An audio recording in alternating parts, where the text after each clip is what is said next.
ஜீவகாருண்ய ஒழுக்கம்.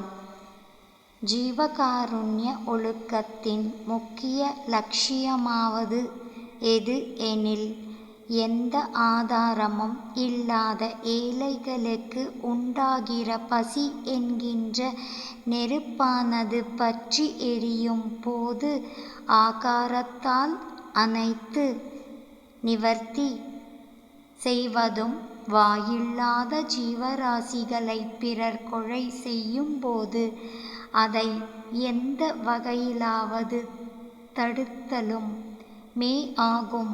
ஜீவகாருண்ய ஒழுக்கம் உரைநடை பகுதி.